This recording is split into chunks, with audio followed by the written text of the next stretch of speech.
r/felons. Gloctavius III says, how do I support my best friend who's headed to prison?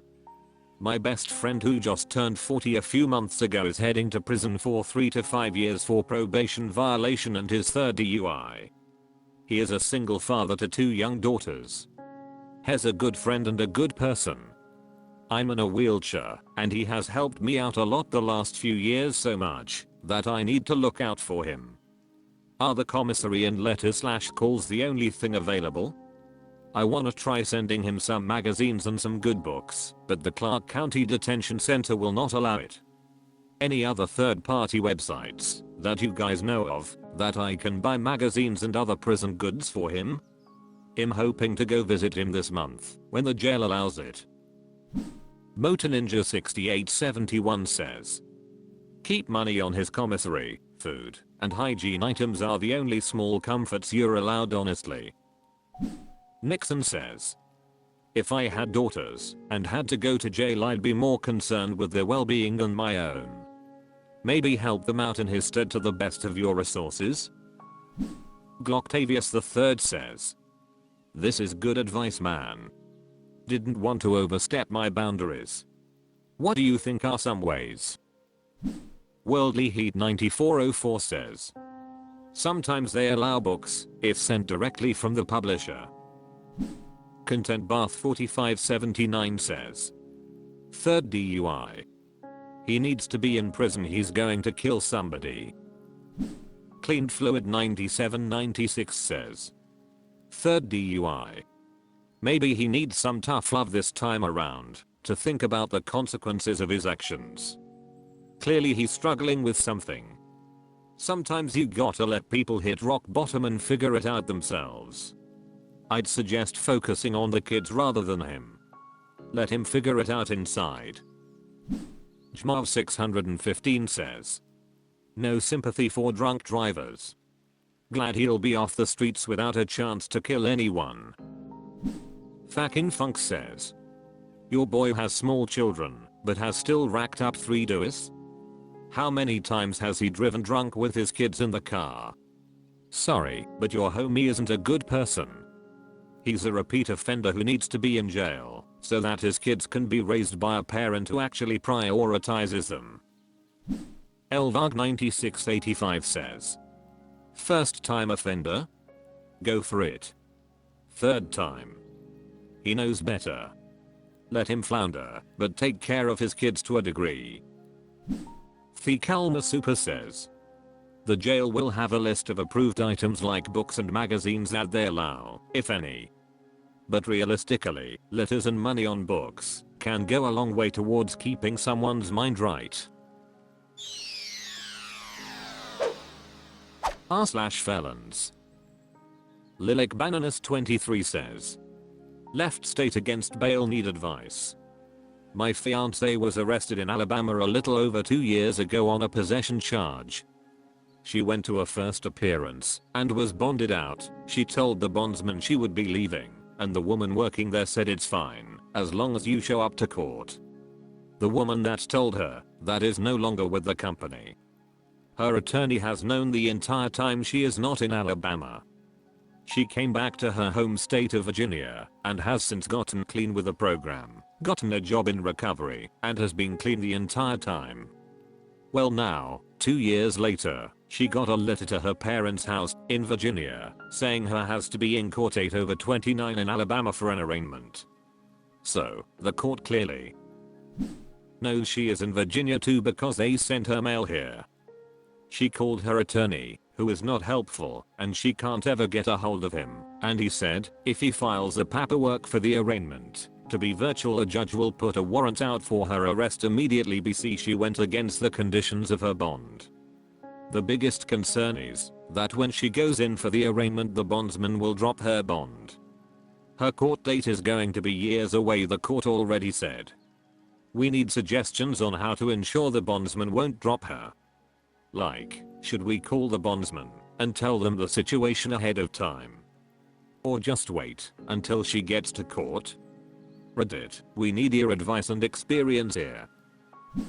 Substantial Play 235 says, Sounds like the bondsman knows she's not in the state and is okay with it. She just needs to show up for court and that's it. Call to confirm with the bondsman and remind them of the original arrangements. I caught charges in different states and bondsman was aware that I would return to my home state. Once it was time for court, I had to physically go to court and then go back home. It sucks and it's expensive, but that's just the way it is, unfortunately. When we break the law, we have to face the consequences and not expect them to make exceptions for us. That is how I had to start to think about it. Comprehensive Init 159 says, "You guys need to seek legal advice from a lawyer. We don't know what will happen, unfortunately." Unfinished Toast 3 says, "Bondsman won't care what you have to say because it's the court who makes bond choices. As far as the court is concerned, your friend jumped their bond. A bondsman isn't going to be cool with losing the money they put up or even being at risk for the loss. No way to say for sure what will happen, but odds are the bondsman is going to pull their bond and refuse to reissue another one, at least without a house deed or car title as collateral. That'll make it difficult to find another bondsman willing to put the money up. Your friend needs to get back to the proper state ASAP.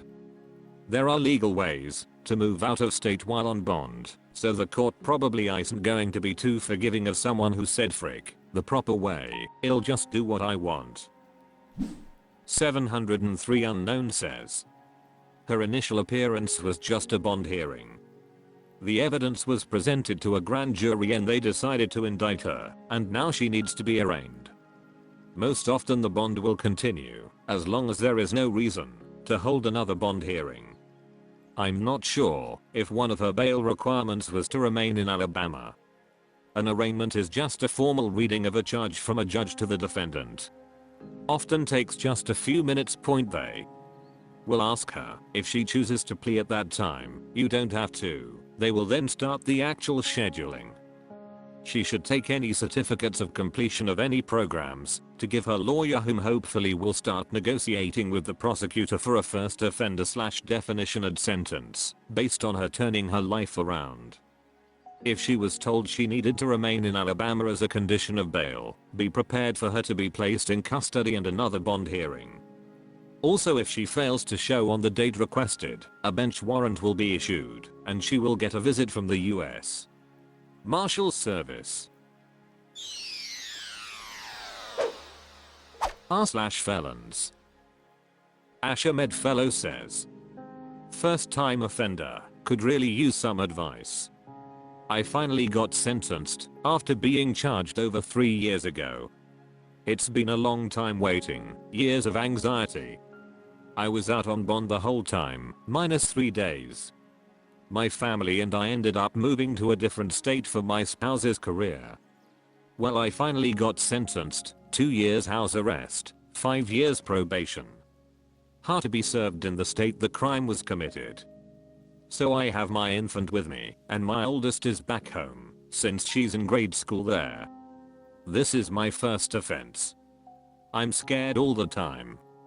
I was supposed to get my monitor today and start the intake process, but no one was in the office. After 3 hours of waiting and calling, I was told to try again tomorrow.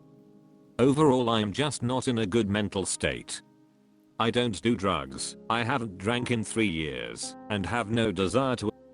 Just need advice, and to not feel shame for 1 second." CW 2000 says, 2 years of house arrest sounds nuts to me, but I guess it's a whole lot better than prison. Are you able to work from home at all?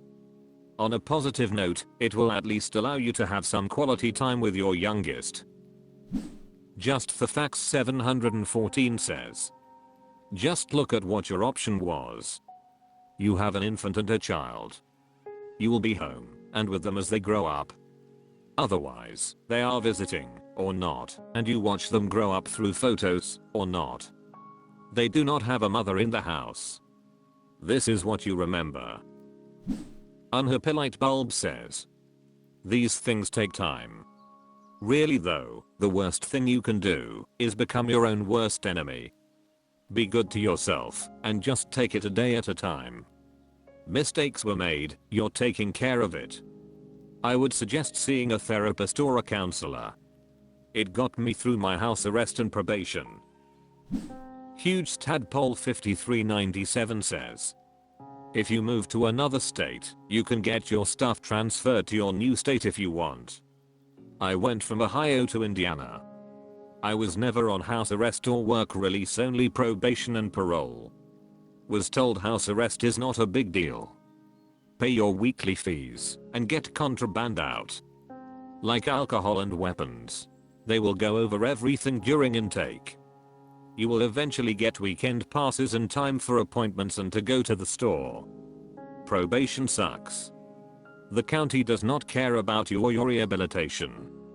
They just want your money. You will be seeing your probation officer every week to once a month. Community corrections can come to your house anytime they want and search your place. Check for contraband and who is in your house. Was told they will check 1 AM, 3 AM etc. Probation will check on you too, but normally 9 AM to 5 PM. They get to work normal hours. Do what they say, no more run-ins with the law or contact, and keep your job, and pay your fees. They will both do random drug tests too, that you will have to pay for. They can put you in jail for any violation, even a speeding ticket. Tell them that you've been in contact with the police. They will already know. Be honest or they can make it hell for you, or make you do your time in jail or prison.